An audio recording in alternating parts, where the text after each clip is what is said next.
Familia. Welcome to Brother Earth, and welcome to another installment of List of Dieg-Icho.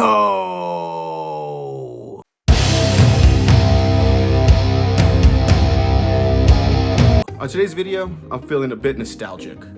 I'm feeling like taking it back to the 90s, but not with music.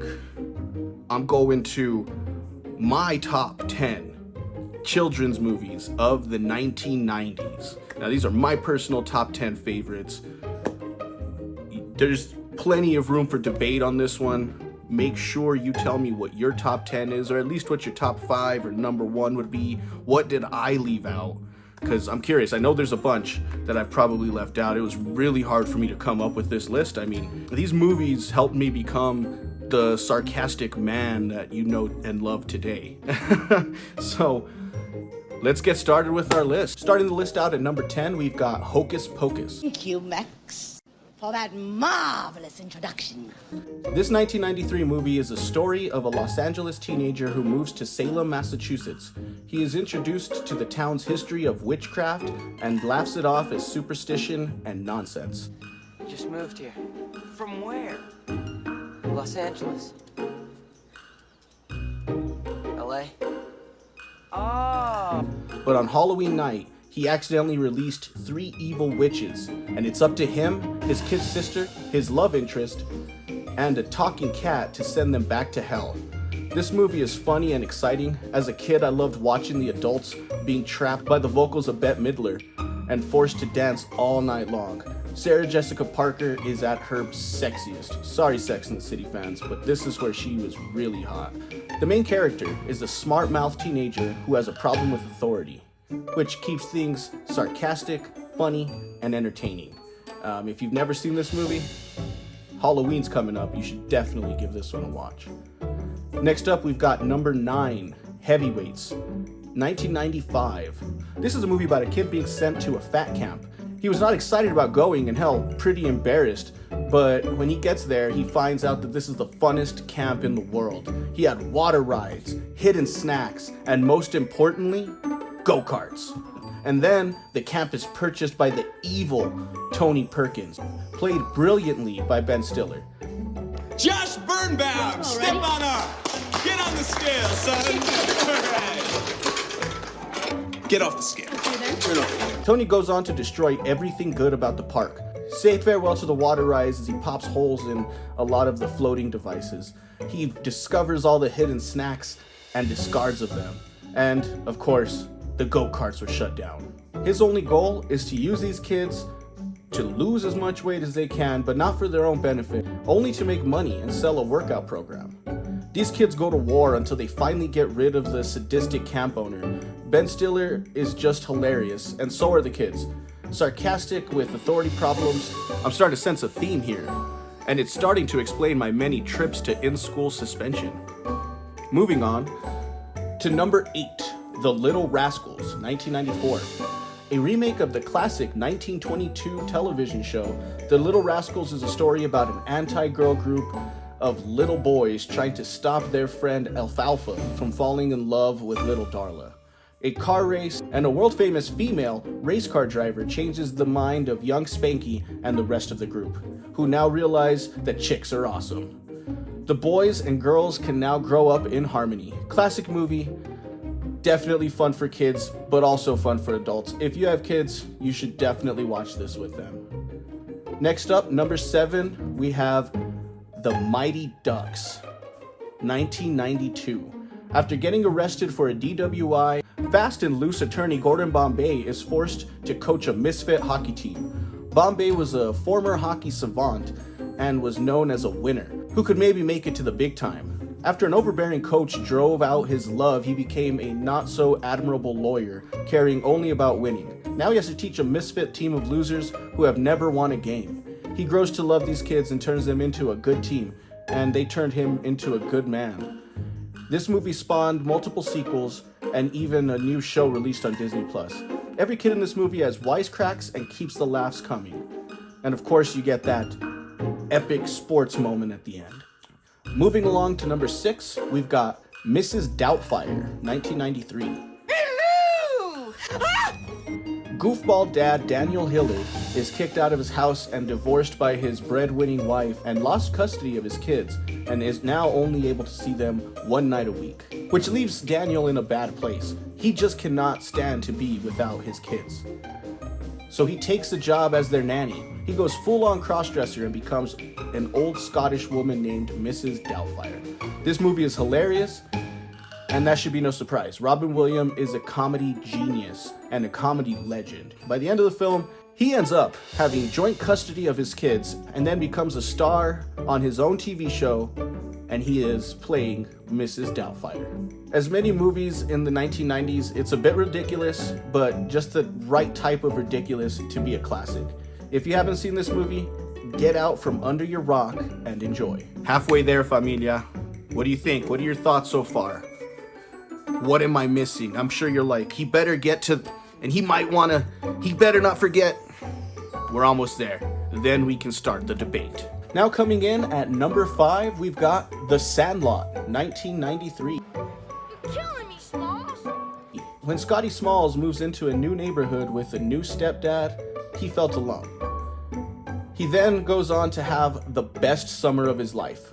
America's pastime, baseball, and a group of funny kids makes this movie a must-watch.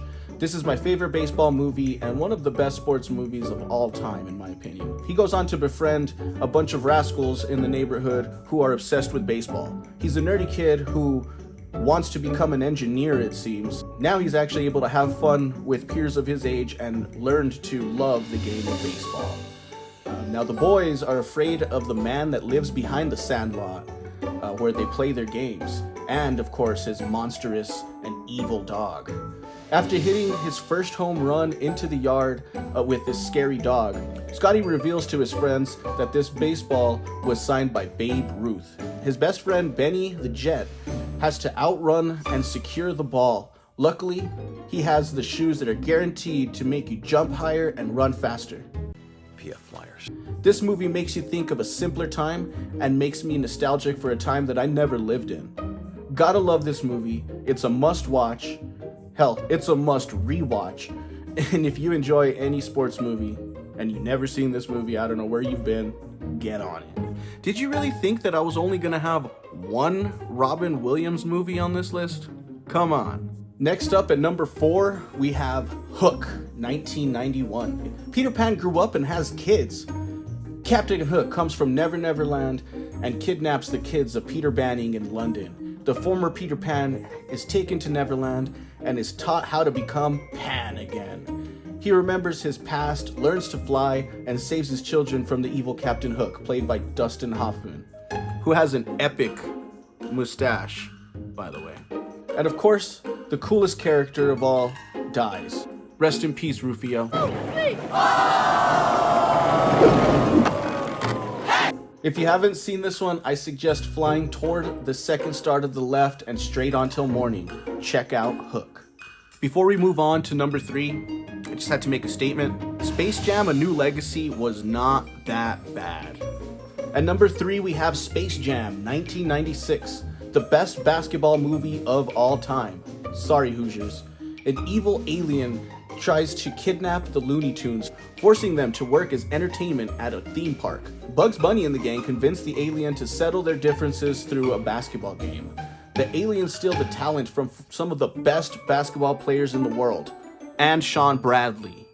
Bugs and Daffy go to the greatest basketball player of all time, Michael Jordan, for help.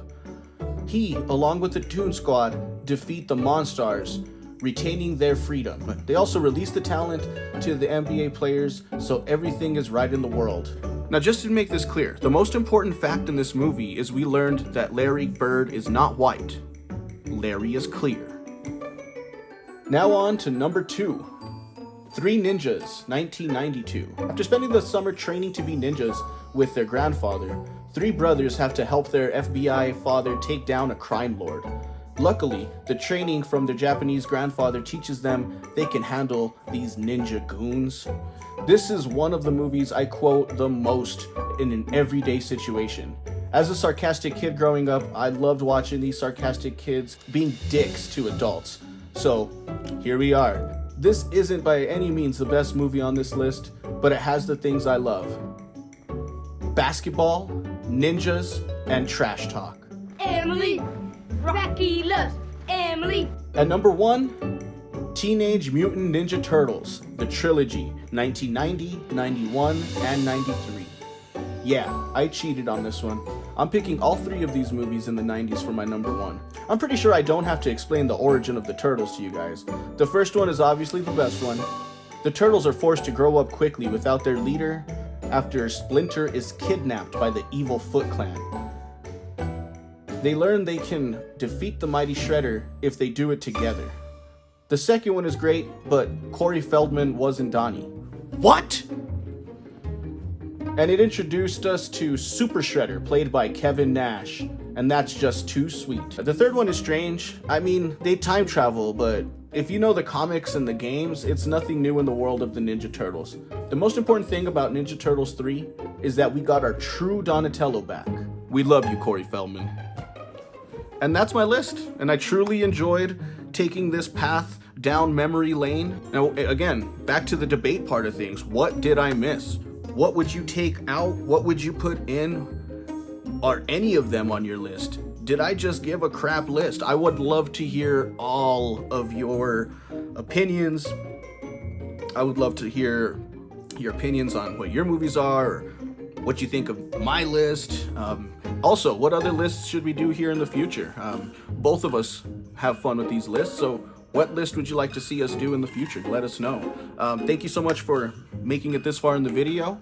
I always enjoy writing out and making these lists and giving you my opinion that doesn't really matter at the end of the day, but it's fun. Make sure to like, share, subscribe, hit the bell. Ding, ding. Hey, thank you for watching Brother Earth.